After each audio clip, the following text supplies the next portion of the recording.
I think the amazing thing about Star Wars The Rise of Skywalker so far is that not only is it going to have a lot of connections to the prequels and the originals, but also Star Wars Rebels, as well as using the expanded universe as inspirational material for Episode 9. This is Mike Zero. Make sure to subscribe if you're new to the channel for future Star Wars content. So what's really inspiring about Episode 9 is that we do know that J.J. Abrams is aiming high with this movie, and he's really trying to make it cater to not just the hardcore fans and the casual fans, but also new fans alike around the world. That's really going to interconnect itself with the past films, as well as the animated TV series such as Star Wars Rebels, and even the expanded universe. Now, these past couple of weeks or so, we've been learning a whole lot more about this film, and when it all comes down to one of the concept art descriptions, this is where things begin to get very exciting for Episode 9. Now, specifically, a description of Rey going through the Lost City, where it's described that she is on a personal mission to discover Jedi and Sith lore, to better understand the ways of the light and the dark to create a new order. It said that eventually Rey comes across of what's said to be the Land of Warriors that contains the statue of Ezra Bridger. Inside of the statue holds the Journal of Ezra that Rey comes across and begins to read through it.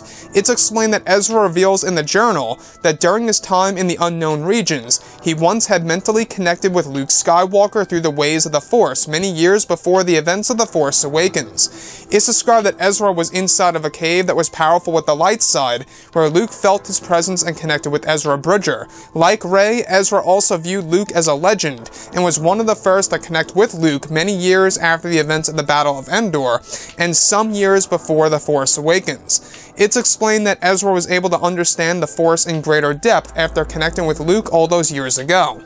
So let's go over a couple of parts about this, because this really is tapping into the unknown regions a little bit more. Now, we do know that J.J. Abrams, Chris Terrio, George Lucas, and even, of course, Dave Filoni, the showrunner of Star Wars Rebels, even had discussions with J.J.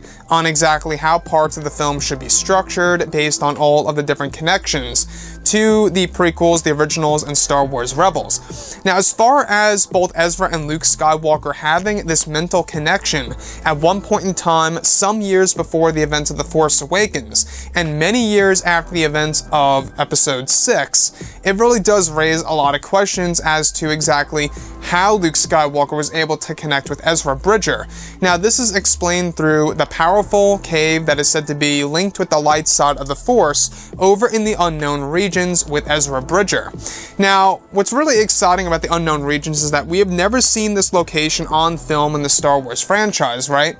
That's one of the regions of the galaxy that a lot of fans want to learn more about, because yes, it was explained and explored in great depth in the expanded universe, but in the current canon material, as far as the movies go, we know little to nothing about the unknown regions. Now, sure, some of the canon books under Disney go into the unknown regions and explain it a little bit here and there, which is great and all, but we do know that Episode 9 really is going to be a focus on all of the different links to the prequels and the originals and Star Wars Rebels, etc.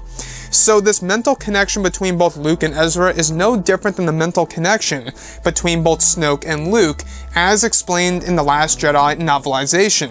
And what I like about this is that it's really telling us that all of these different characters at one point in time crossed paths during the years of in between the events of, Episode 7 and Episode 6, which is a huge time, jump, is a huge time gap, because we're talking about 30 plus years in between those two films.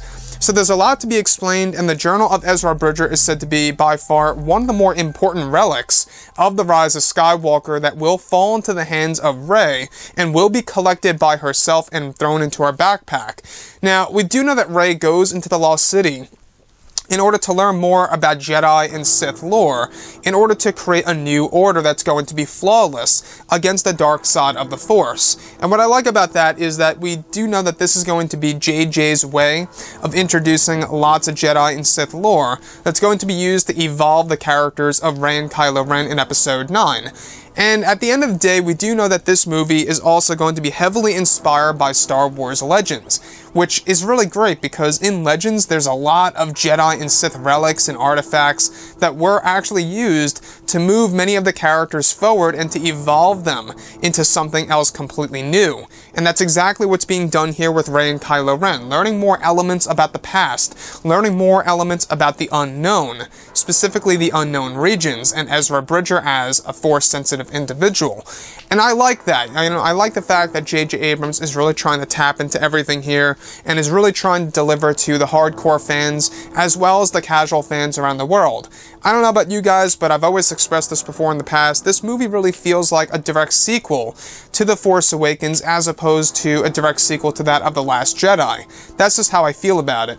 Anyways guys, drop a comment below, let me know what you think about all of this in the comments, and if you guys did enjoy the content for today, do make sure to drop a thumbs up on this video to support the channel. I thank you all so very much for the kind support, and I'll catch you guys next time.